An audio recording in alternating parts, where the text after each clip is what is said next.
Hello everyone, welcome to episode 34 of Last Minute FPL. This is the Gameweek 34 podcast. Hi Vikas, how are you? Not in the best of shapes. We'll get into it.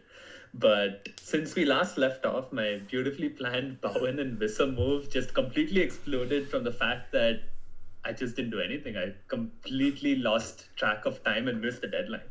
So what was the team shown last time exactly remained as is without any bench boost played or transfers done. Yeah, very unlucky because both of them did really well, and yeah, your transfers could have netted a really high total, like your bench boost. We were talking about how the bench boost doesn't normally do well, but that would have been an excellent one. But it's okay because I Yeah, mean, I was just yeah, thinking if there's ever a season, this type of thing for it to happen, might as well take it this season. yeah, yeah, exactly. I mean, the downside is not as major, but yeah, and maybe you'll have a fun double game week left to try playing it still. I was actually thinking that I mean we'll go to your team because you did get the most points last week, so we'll start with your team, 67 points, and yeah, I think double. I think backline everyone got returns. It was just unfortunate with Saka. I think he had a lot of chances in the first game. Um, Rogers again returning, Mateta returning. But yeah, I think you did better than the other two teams at least. Yeah, it's just what could have been. It would have been like another, I think I calculated it would have been like 25 points roughly Wow. with the bench boost. So, unfortunate, but I guess out of the three options of bench boosting with these Newcastle players, Yeah. not playing the bench boost and making the transfers that I wanted it to, this fell right in the middle. So it is not the worst option out of the three. So that's just some saving grace, I guess. Yeah, and you have the save transfer as well, so Yeah. you can potentially use two or three at once. And there's only four weeks left after this, so Does the uh, free hit, the transfer doesn't count on the free hit week, right? yeah, you don't get an extra new transfer for it. But if you had multiple free transfers before it, they'll carry on. I think now I need to start planning towards potential, hopeful future double game weeks. That's another added complexity I really didn't need as the season was going to an end. Yeah, let's see what happens in the FA Cup this weekend. It'll probably be City and Villa and whoever they were supposed to play in maybe game week 36 or 37, 37 maybe. But yeah, and your overall rank is exactly 2 million. So very good chance of at least finishing in the top 2 million ideally because you still have your free hit and you have your bench boost left. Cool. Moving on to my team, 64 points. Yeah, I mean, very similar team. I probably got a little more because of Kivior, and maybe a little less because I didn't have the second City defender. And I had Savinho who didn't play at all in the second game, and Marmoush blanked both games. Very underwhelming double game week. 64 is extremely low when you've like pretty much everyone is a double game week player here except for Salah and Isak. So yeah, underwhelming, and I got a small red arrow to go to 274k. Yeah, quickly running out of things to play for this season, but hopefully free hit. Join the team. Yeah, yeah, but yeah, let's see how free hit and assistant manager. I'm really scared of it. Like, as it comes closer, I'm just frightened of getting zero from whoever I pick. I mean, you should just go for the exciting ones because Yeah, playing it safe with nothing to play for. Okay, you get some points. I know that feels good. Like the your back of your mind, you always want to maximize the number of points towards the end of the season. But specifically when you're saying there's nothing to play for, at the high of getting like 20 points in maybe 2-3 weeks, would just that would be an insane feeling, and I would chase that. yeah, we don't know what the fixtures will be, but yeah, 35, 36, 37 is when I'd probably play it. Let's see what the options are. So far, I've been showing that AM graphic without having any investment in it, but I think as it approaches, I'm definitely feeling a bit nervous because that'll make or break my season for sure. Um, but yeah, happy with Kivior scoring a goal at least. Bit lucky with that at least because I didn't have enough money to go Saliba. Otherwise, I would have had him. And then moving on to the AI team. So the AI team got 63 points. Eze doing well for it. and it didn't have Kivior. I guess that's the difference from my team. Small red arrow to 12.9k. And it's gotten very, very tight at the top of our league. Also, the AI team captain Saka, so that just like you, bit unfortunate with that. But yeah, overall, not much between the three teams this week. And I think all three teams will be free hitting, so that's exciting. At least That's nice. Something to look forward to. Yeah. Yeah. But yeah, let's look at the league table ones.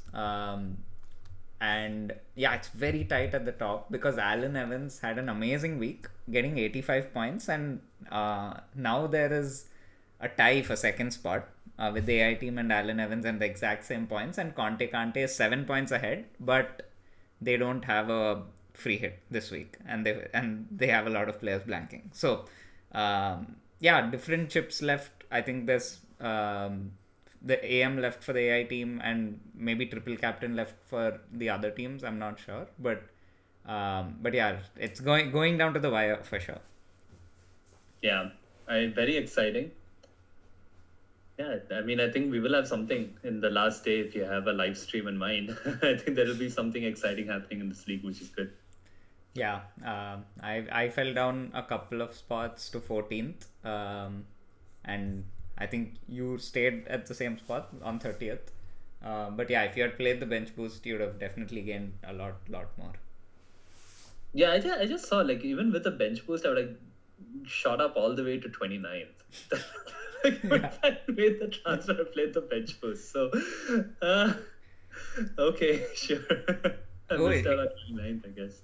Yeah, you could have potentially gotten closer to 28th and then hope to catch like someone like a Tarun or a Joe.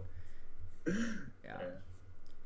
But yeah, and then I also looked at the league winning probability based on historic point differences, and basically Conte has a 38% chance of winning the league now, and the AI team has a 29% chance, and Alan Evans has a 29% chance.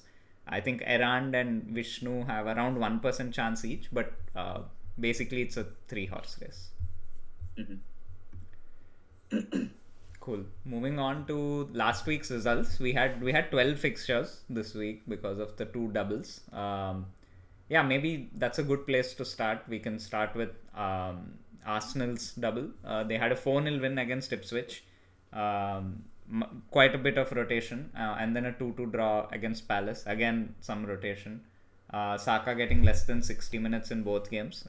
He did get a lot of chances in the first, but yeah, I think the league is almost done now. Liverpool just need 1 point to win the league.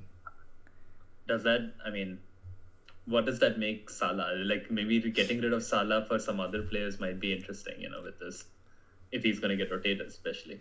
Yeah, and he's staying as well, so all that contract drama in the end was for nothing. But I do think that there is some potential. Like he's been quiet for a few weeks, and now it's like a proper party, because last time they won the league, they didn't get to watch their team do it. So I do think that there will be an element of let's put on a show for the fans. But yeah, he has underwhelmed in the past few weeks, and if Haaland had actually stayed fit, it would have been interesting to see the managers who were brave enough to move from Salah to Haaland. Maybe they could have benefited, but that turned out to not matter. Yeah, so even that 1-0 win, he did create more than 1 XGI, but he didn't get any returns. Liverpool did keep the clean sheet, but yeah, and then other double game week teams, City winning both their games, they're putting on a real run to get into the Champions League spots. Comfortable 2-0 win to Everton and a 2-1 win against Villa, who have been really flying. Like Villa thrashed Newcastle 4-1. And that game was, I think, kind of like what we predicted last time, right? It's hard to call, and that's why we had this debate on, okay, like, should we get rid of these Newcastle players now? Given that the fixtures are becoming more difficult, even it's not beyond just this free hit week, it's not great. Brighton, Chelsea, Arsenal, Everton, I don't think they're really good, except for maybe the Chelsea game.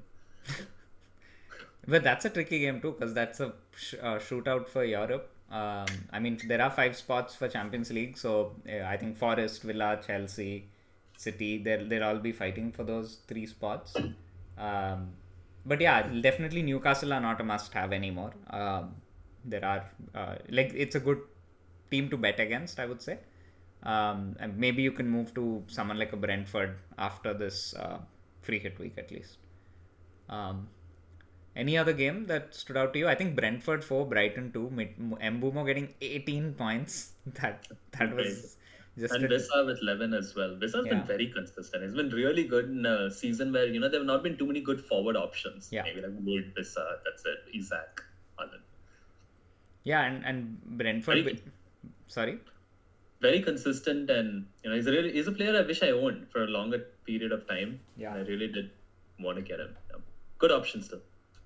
Yeah, definitely, and they finished the season really well. I know this week they're playing Forest away, but still, I mean, I wouldn't bet against them scoring. But the last 4 weeks they have good fixtures, so strong end to the season, and yeah, it's a good, it's a logical move from Newcastle to Brentford players. Um, and then I think the other team that doubled was Palace. So Palace 0-0 against Bournemouth and 2-2 against Arsenal. They actually got 2 draws. So I didn't even realize that because the players who I own have been quite bad, except for Mateta scoring in the end to make it 10 points for the game week. But yeah, Sarr has been very disappointing. He missed a sitter. Munoz did get a clean sheet in the first game, but he also got a yellow, I think. So yeah, overall, maybe if you had Glasner this week, you did get That's nice. Yeah. two table bonus draws. It's so random. Like, how can you predict this? They were getting thrashed till this game week. Yeah. 15 points for Glasner. Yeah. Yeah. This is the type of points you want from an assistant manager, and I think again more incentive for you to just roll the die. It doesn't make sense to play it safe. But also, I mean, in the last 3 weeks, Eddie Howe with 2 good fixtures got 23 points in the first double, like against United and Ipswich. And then in the second game, again, he got against Palace, they won, I think, 5-0. So he got like some 12 points. And then this week, Arteta got a win in the first game, 4-0, and a 2-2 draw, which still saw him get like 17 points. So, I mean, I think that they're all rolls of a die. Like the team winning should win big, or the team that's an underdog should get something from the game. Yeah, it's such a gamble. It's let's see what my options are firstly. But yeah, for now, just focusing on the free hit. So yeah, having said that, let's move on then to the free hit fixtures itself. Like, which are the teams to target for this week? Things are fairly simple because it's a single week and you just need a few players. But in terms of attack, it looks like Liverpool, Newcastle are the standout fixtures. 2.85 and 2.9 goals expected. And then there are a bunch of teams like Brighton, Bournemouth, Fulham, Wolves, Chelsea, maybe Forest, which are a little unpredictable because it's not above 2 goals expected to score, but Liverpool and Newcastle would be the 2 at target. Agree. Yeah, I'm also looking at Fulham and Wolves just because of the Southampton and Leicester. I mean, they're teams to target. So I think there are some quite a few. Funnily, I think this is a week where when I was constructing the free hit team, I just have way too much money. I feel like I'm spending a lot of money where I'm just buying players because they're expensive. Yeah, I think team value is not a problem at all for this week at least. There's and like we still have Salah and Palmer and Trent being options, but still it doesn't feel like it's tough to. Especially because of that Fulham and Wolves picture where I've missed like a 5 point something at the max. Yeah, ridiculous how low some of the players are priced, and without someone like a Haaland in the game, it's there's no issues with team value at all. And same thing with defenders actually. Like even Newcastle defenders and goalkeepers, maybe other than Trippier, they're very cheap. Like they're less than 5 million.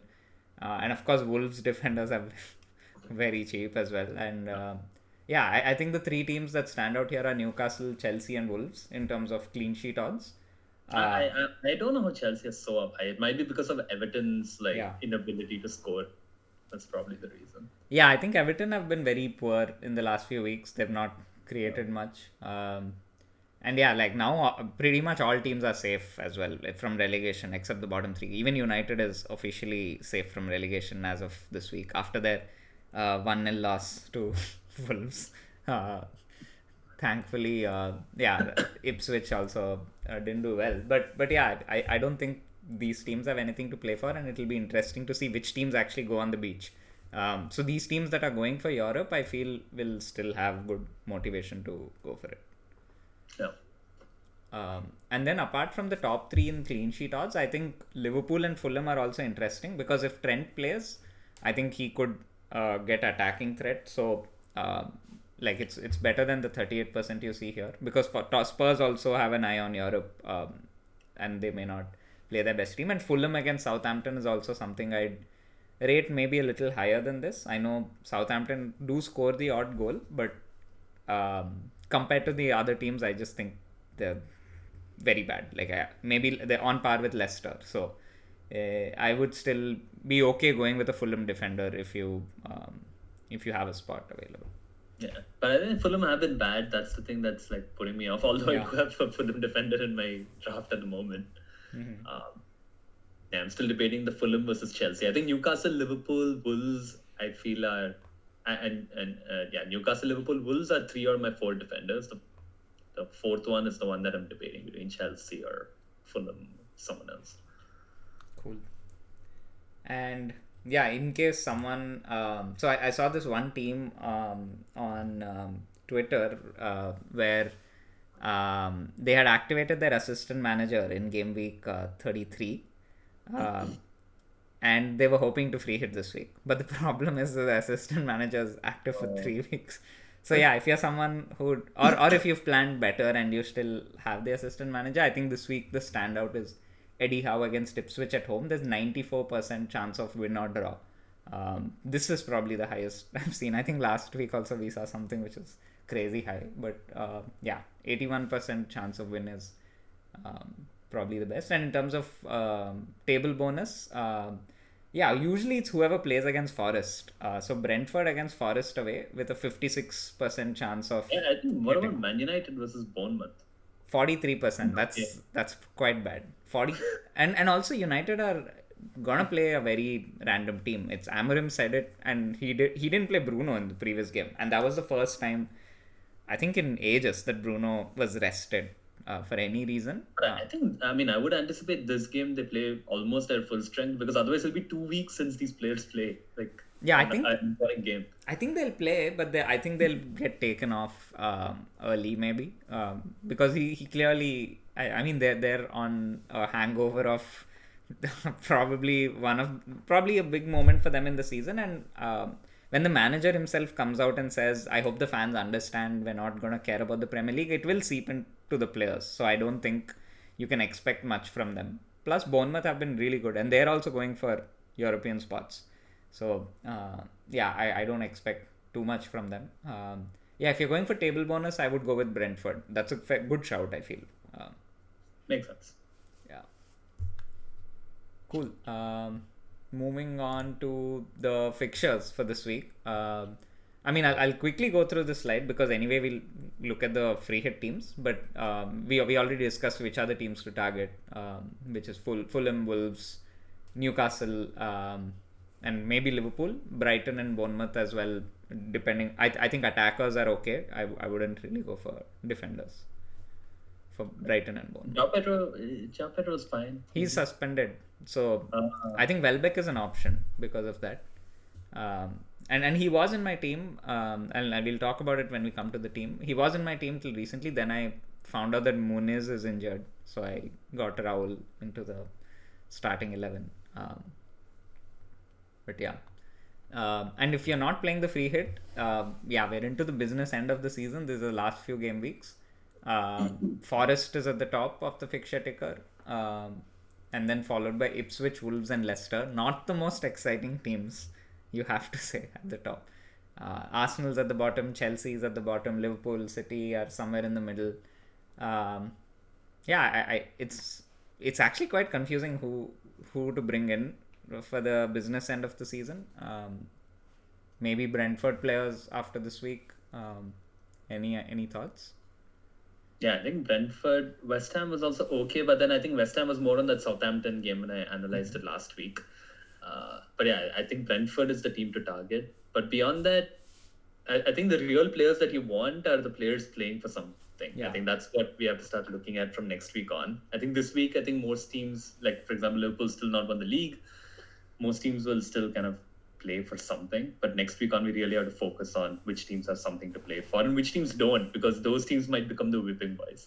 I think City probably have good games and reason to play. They have Wolves, Southampton, Bournemouth, and Fulham, and they'll probably have a double. The problem is that will mean that they will also have a blank. I'm very worried about that blank double, but at least we don't have to think of it this week. I think I'm thinking of it already. Because I have to play this bench boost. I do need to Yeah. fill up my double game week players. So very high level thought is I'm going to keep saving my transfers. Yeah, And then yeah. do the bench boost and then make a whole lot of changes during the blank.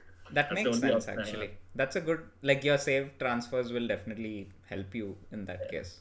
So yeah, probably game week 36. If bookies odds are anything to go by, you will see City playing Southampton and Bournemouth in 36, and you will see Villa playing Bournemouth and Tottenham. Um, how would that work then? Bournemouth would Bournemouth and Tottenham, and then Tottenham, Bournemouth, City, and Villa would blank in 37. So it's basically City and Villa, unless you have any Bournemouth players in your permanent team, which I don't think people who wildcarded will have them. So it's basically City and Villa. You want to load up on them for 36 and get rid of them for 37. So, but Bournemouth and Tottenham will also have double game week, right? In that. Yeah, but so you could load up on them even more, but I don't know if it's possible to get rid of so many players in 1 week. I'm just going under the assumption that we already have some Villa and City players, and that's probably enough. Unless you're okay. I think this could be fun, potentially with my bench boost coming up.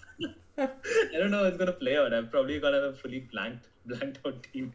Yeah, I mean, if you have to, like, for example, if you have to do a -4 to get someone in and a -4 to get them out, you're taking 8 points for an extra fixture.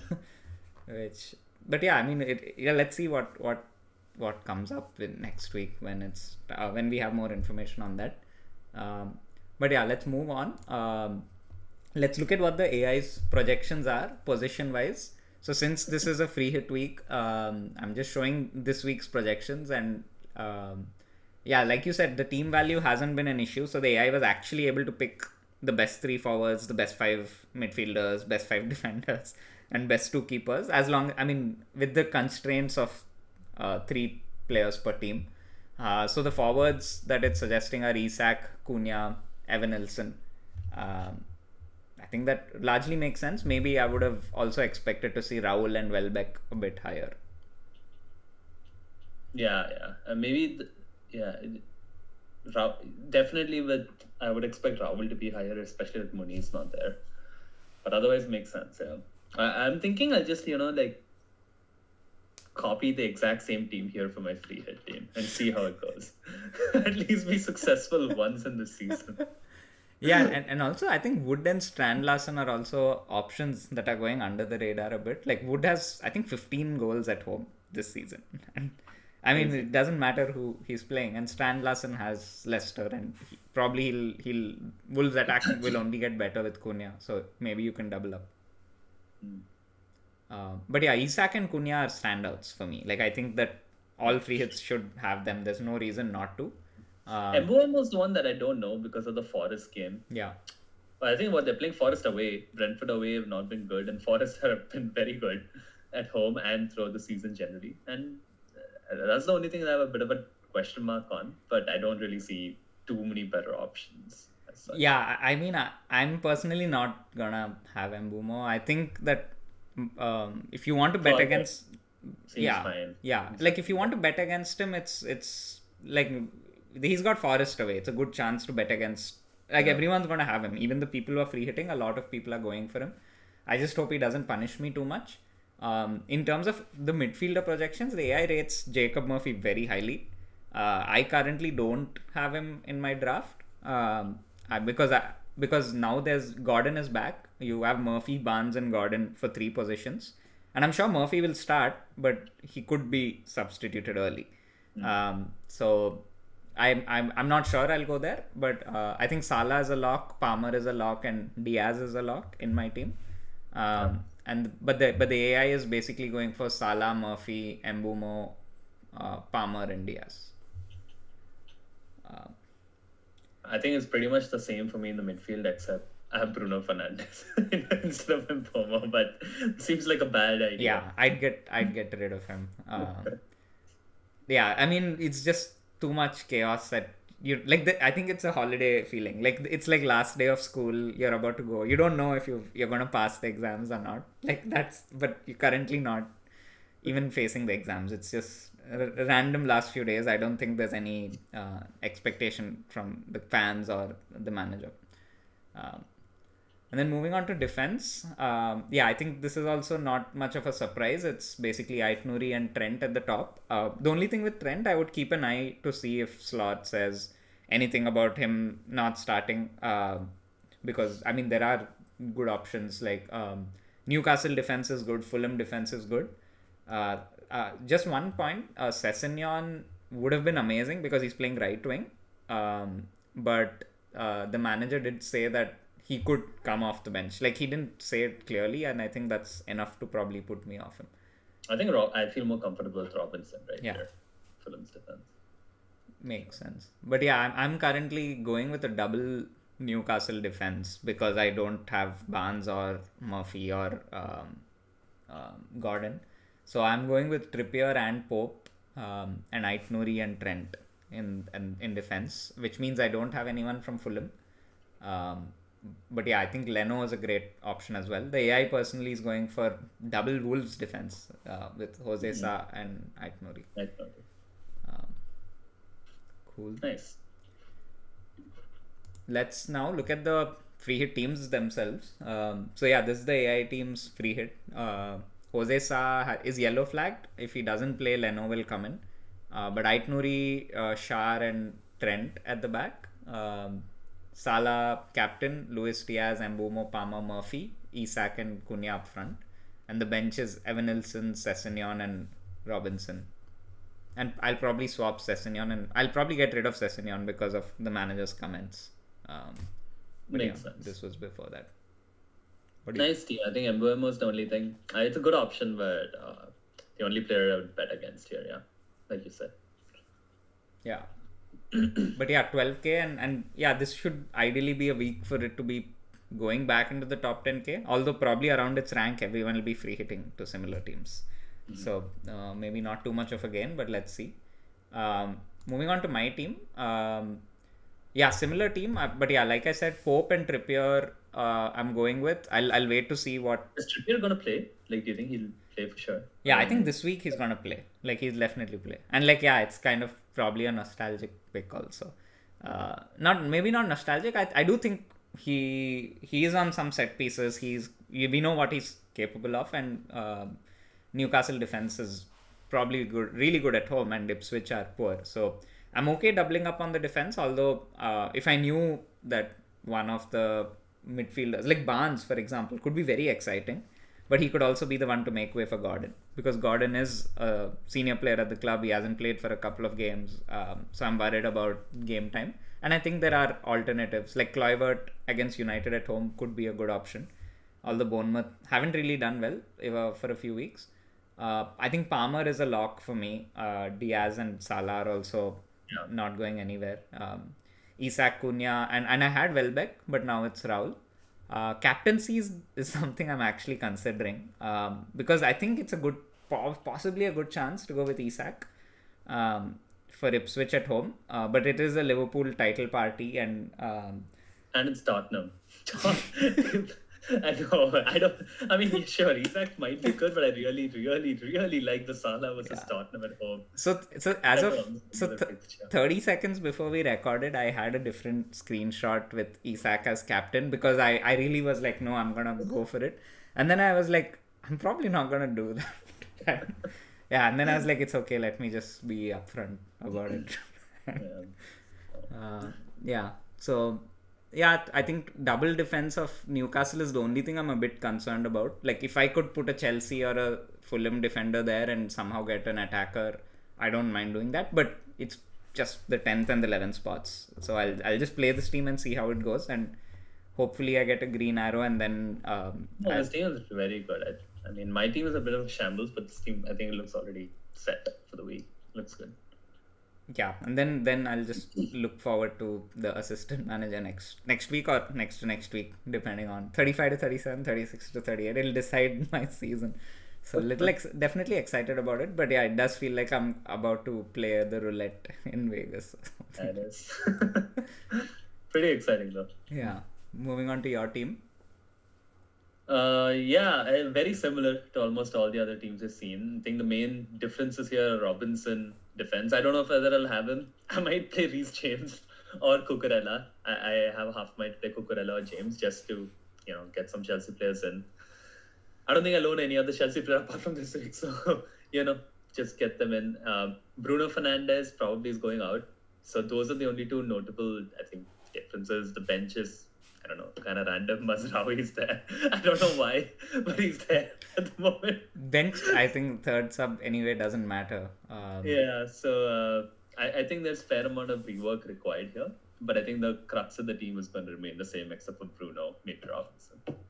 Yeah, I think Robinson is perfectly fine as long as as long as you have three Newcastle players and Cunha, Aitnouri, Salah, Palmer. Yeah, I think it's basically just Bruno's spot, and you can probably replace him with someone like a Kluivert, and you're good to go. Yeah, Kluivert or Mbomo. Yeah, and maybe get rid of Strand Larsen for maybe like a Raul or Evan Nilsson, and that's it for a bench option. Makes sense. Yeah. Cool. That brings us to the end of this episode. Shorter one because just free hit and 1 week to look at. And then it'll just be 4 weeks left. Have a good game week. May you get green arrows. Any last word, Vikas? Okay. As always, wish you all the very best and see you next time.